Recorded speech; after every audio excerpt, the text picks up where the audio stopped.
Hi, and welcome to Leading Change, the show that spotlights change and transformation through the eyes of today's top leaders. I'm Tara Seeger, Managing Partner of Ally Solutions Group, and I am joined here today with my colleagues and friends, Dawn Robio and Linda Vogue. Dawn is a psychotherapist and also author of Life 101, which is what we're here to talk about. And Linda is a holistic counselor and life coach and co-author of Life 101. So welcome. Thanks, so glad Tara. to have you on the show. Yeah. Very excited. So we're going to kind of take a journey here. We're going to talk about where you guys started, where you met, how you came up with the idea for the book, which I think is really going to help many people. And then we'll get into some of the aspects of the book that we think we can highlight and share with our folks here. So let's get started. Dawn, tell me about your background. Tell me, when you got started in being interested in psychotherapy. Well, I always wanted to be a psychotherapist, so I knew all throughout school what it was that I wanted to do. I found very interesting the newer topics of how to help people live better lives, lives that are more fulfilling, and I think that this is timely. I've noticed a lot more people talking about this, looking for fulfillment, looking for purpose, and I felt that I had a lot to contribute, I've read a lot of different books on the topic, and we do have a bit of a unique look at it. Yeah. Linda, what about you? I've been in the field for 30 years now, and I originally always had an interest in doing things. I always wanted to join the Peace Corps, things like that, to help people, but I wasn't sure exactly what I was doing, so I was in college, and I guess I was taking a psychology class, and one of my professors really encouraged me that this would be a good field, and I realized that those were the things that interest me the most. So I went on, I got my master's from Fairleigh, and started working in the field. And the more I work in the field, the more I see, as Dawn said, the way purpose, intention, the way people are struggling with being stuck with addictions. So the book and a lot of what we're writing has come out of the work that we've had with the people and the way we've been able to help them. I guess the way we've both been able to help the people. Yeah, it sounds like both with. of you through your private practices have really been able to look inside and really see obviously what's going on for people. Mm-hmm. I know for us on the corporate front, the corporate landscape, clients, co-founders that we deal with, people are struggling. People are looking for meaning and purpose, and there's a lot of suffering. Mm-hmm. People are not centered. They're not kind of clear, and there's a lot of pain. Mm-hmm. And for us, we're developing something called the Corporate Kindness Project, and it's to shift the landscape of the corporate culture and have people have the ability to see one another and care for one another and just create a very different environment than exists right now, and kind of thread it through from culture and leadership to social responsibility and what does that look like. So some big heavy lifting there, but I feel like together we're all doing this, and it's super important. So tell me how you guys met. Well, we met at the job that we were both working, and I guess it's about 10 years. Yeah. 10 years ago, and we started working together, and we had a great partnership. We had a common vision for what we wanted to accomplish. So from there, I guess, how would you say it went from there? Well, we started to put together a lot of workshops. Yeah. And started to work with groups of people with different ideas. And from that, actually, a lot of needs were brought to our attention by our attendees. So we started to really work with those and create new things in order to meet that need. Yeah. Now, what were your workshops focused on? We had different ones that some of them were as simple as finding out your bucket list, looking for your bucket list, which were fun workshops. Yeah. Finding your life's purpose, getting unstuck, finding wellness and balance through intuition. We ran the gamut. And a lot of it were things that we were interested in, that we were pursuing, that we recognized when we were interested how much it actually other people really were interested and benefited from it. Yeah. So those were some. And then then the last one, I guess, Life 101, we were just starting to put together that workshop. Yeah, and from all the work that we did and the research that we've done for this book, we have a lot of ideas on where we're going to be going, incorporating some of the older ones as well. Yeah. Because they really actually served as an outline for some of the work that we wrote in here. Sure. But definitely to expand, and we're excited to get that up and going. Yeah, yeah. Yeah. Well, and this is the catalyst, certainly, and the people that have been going through your workshops in the past too. I'm sure they're looking forward to that. One of the things, as we were talking, I have the original draft. I know everyone's jealous about that, which is awesome, and I can put my notes in it. There is a lot of focus on, and I want to talk a little bit more about some of these chapters. But again, I think anywhere you are online, or even different magazines you're picking up, you're seeing so much more on neuroscience, right? And you're seeing so much more on, okay, well, let's get specific, because some people are like, I don't think I need the self-help. Those are the people that you should be handing the book to immediately. But I don't think I need that. That's soft and fluffy. But, in reality, some of what we're talking about is certainly based on neuroscience and what, as human beings, how we're wired and, how we think. And I'm just wondering, if some of that was part of what you saw, or if it was really experiential.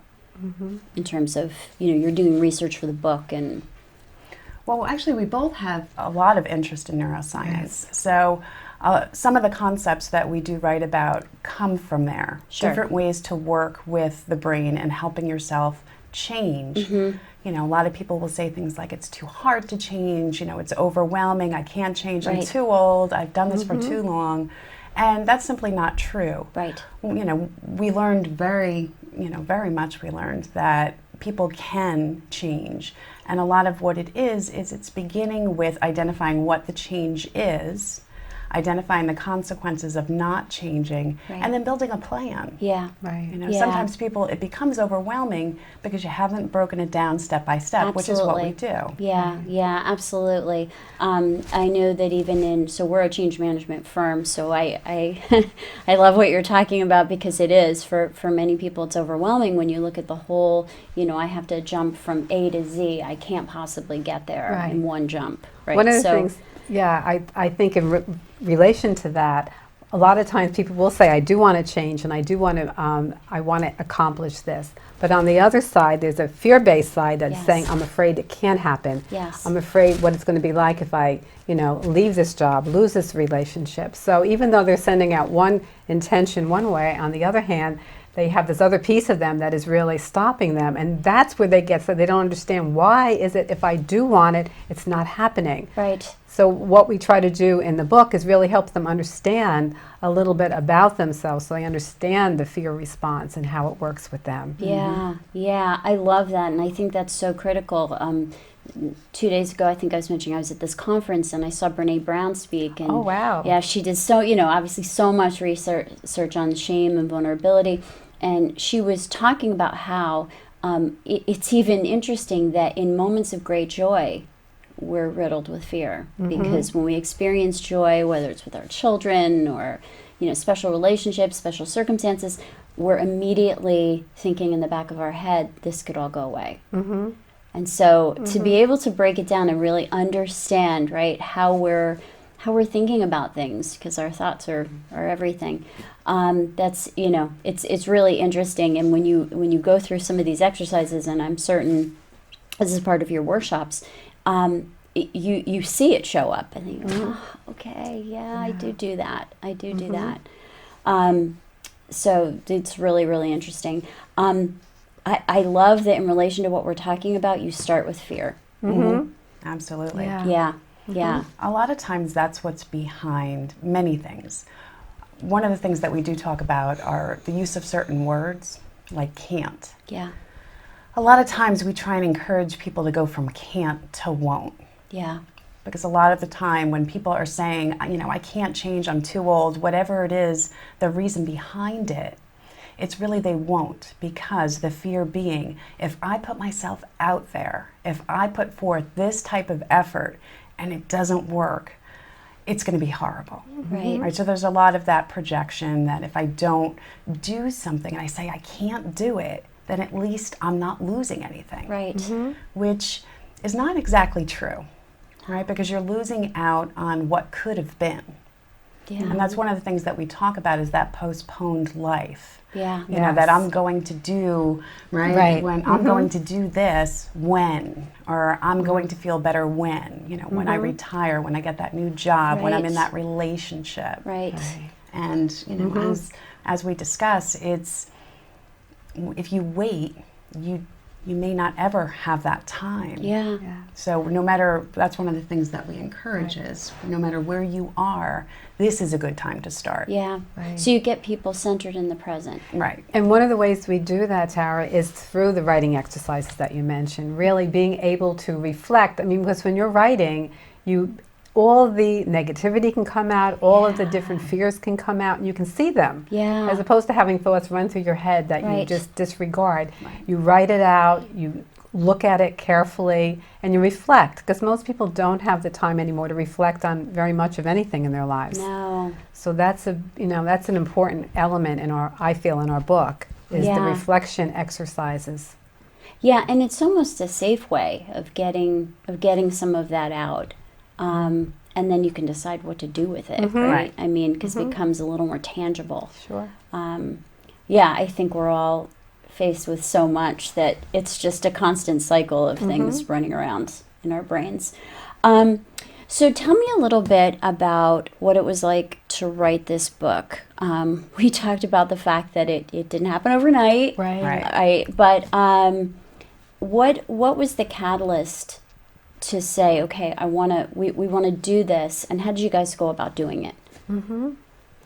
Well, one of the catalysts, obviously we talked about it, came from the workshops. We Right. started to see that more and more people were interested in what we had to say and the way we were putting things together.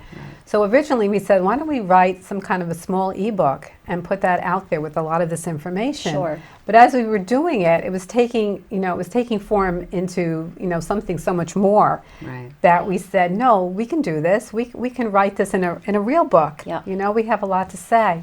So that was born where we started to have regular meetings and really outline the book and decide what was going to be in the book, and then to start to have our separate writing and our together writings. And that's how, I'm sure you want to add more to that, Yeah. So we wrote together and alone. So we would meet at least once a week and bring all of our information and our ideas together. And Love it. Yeah, and we worked very systematically each time with going over what it was that we had done, as well as always going away with what is the next step. Right. And that really helped us begin to formulate our ideas, putting them together. Sure. And as Linda was saying, it grew. Yeah. It really was. It was, well, you know what, this is really important. And then, well, we want to put this in too. And it just kept going and going. And it got exciting because, if I would read something, I would email it to Dawn, or I'd bring her a copy of it. So more and more things, they say as you're doing something, the things you need appear. Yes. So more and more information and other stories and other books that just added to our knowledge. We started to have them. And so we constantly shared information back and forth, and we kept our attitude really positive because it was a long journey. Sure. So we really had to stay positive, and we try to eliminate from our vocabulary anything negative, and just always affirm the intention that this book was going to be born. Right, absolutely. The intention, and it sounds like you just manifested what came in Yes. and how which is wonderful. And so let's talk a little bit about some of the meat here, because we started to talk about fear, and I think it's important for people to understand just some of the elements of this book that are important that I think that would be driven to pick up a copy of it. If you had to, each of you, pick out, outside of fear, what you're maybe most important or focused on chapters were for each one of you, what would they be? Okay, well, it's hard. Again, that's a hard question I because know, each 'cause each section has a builds. whole Yes. different, Yeah, yeah. a whole different view on things. Yeah. So I definitely, I do like positive mental attitude because I think that is so key. Yeah. But I also really enjoy or feel like very connected to synchronicity and to the commitment chapter. Okay. It's really hard to do that. It's like Yeah. hard to play favorites. Right? Yeah, It is. yeah, It because I is. want to know more about those, like just synchronicity. I don't even know what that is. You know? I mean, outside of the word itself. Yeah. Well, again, it's when two things happen that would appear like coincidences, but they're really not. They're connected, or they're a sign for you. They're leading you in a certain direction. And when life is flowing well, you see more synchronistic events happening, and you recognize them. Right. And it helps you move you along in your life path. And so, And it builds, right? yes, and when it you builds. recognize Yes. it, yeah. Uh-huh. And so I think when life is going well and you are in tune to your life and you're in tune to knowing who you are, you see them, right? And these guide you. These Yeah. guide you. So something that may seem very unimportant to one person has significant meaning to another person. And they don't just, push it away and say, oh, that's just a coincidence. They say, no, this is meant for me to understand something about myself or to guide me in a direction. Right. So that's, Yeah, I love that. And it gets people paying attention because I don't, I think everyone is just inflicted with running from one appointment to the next appointment, to the next meeting, to the next responsibility, to the next line on the to-do list, and we miss it. I think a lot of times we miss it. We talk about this even in our prayer groups. We pray for things and we pray for answers and we feel like we don't get them, but we're not listening. So, how do you center back in and pay attention and recognize and listen? Yeah, really important. Dawn, what are you thinking?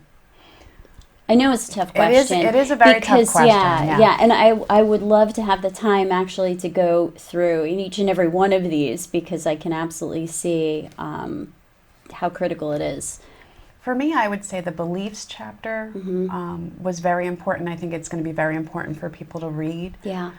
One of the things that, we talk about in writing that is that you are what you believe. And whatever your beliefs are, the things that you see, the events that occur, the people who are around you are really coming off of your belief system.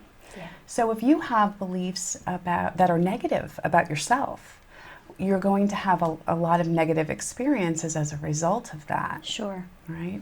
Because that's, if you believe that people are only out for themselves or never help you, that's really going to affect how your life goes. Sure. So I think that the beliefs chapter is really important because once you begin to examine what your beliefs are and the effect that they're having on your life, then you have the ability to change it because we can't change what we don't realize.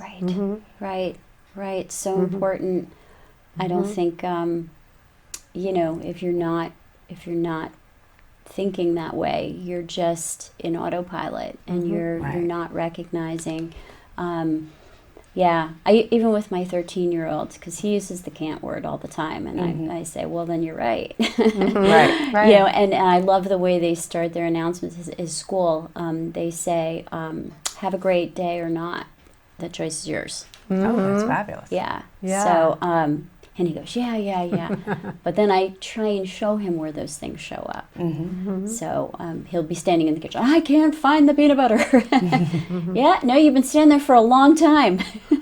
So we're trying to shift language, in the same thing. But when people start recognizing that and then seeing how it shows up in their life, I mean, that's really powerful. Absolutely. Language is very important. Yes, it is, whether we're thinking it or speaking it, right? Right. Yes, Exactly. And thinking it is one thing, and then when you speak it, wow, Yes. you're really Right. giving power. Like I tell my clients a lot, you are what you think and you are what you say. Yeah. And so they keep recognizing the power that they Yeah. have. Yeah, it's hard though. Yes. What do you say to people that say, I can't, I'm struggling with this. My belief is this because I really feel that way. Right. Well, sometimes we will approach things with, okay, well, if you believe this, what do you think your life would be like if you believed this instead? Like it's opposite. Right. What do you think might show up in your life? How do you Right. think you would feel? If you felt that way, what would you be more likely to do? Right. Right? So once people begin to Love it. see, the effect that it has and the potential for the positive impact if they change that, Yes. then it's the beginning of, well, let me see what it would be like. Let me try this out. Let me Yeah. try changing my language. Let me try when I find those thoughts, those negative thoughts, let me see what would happen if I then try and change them. Yeah. To something more optimistic and hopeful. What will happen? Yeah. Right. And even I think registering how people feel when you're in that moment, when you're going through that exercise. Byron Katie, the work. Yes. Yeah. I mean, Absolutely, it's, yeah. is that true? Is it really true? And even when you ask yourself the question, is that true? 9 times out of 10, you're like, well, no, maybe not. Right. Uh-huh. And that begins the journey of pulling it Yes. apart. Because even if it's true some of the time, it's most likely not true all of the time. Right. So therefore, it cannot be a blanket absolute. Yeah. Right. Yeah. But again, that kind of brings us back to how powerful, our words and our thoughts are. Yes. So, so it's a big shift. Okay.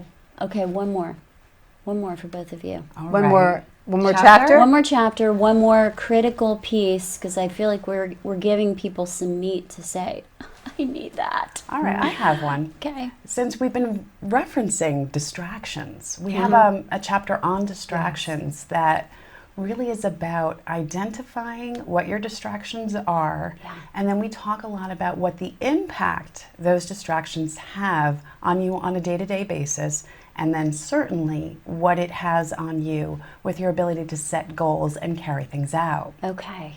A lot of times we are, as you pointed out earlier, reactive. Yeah.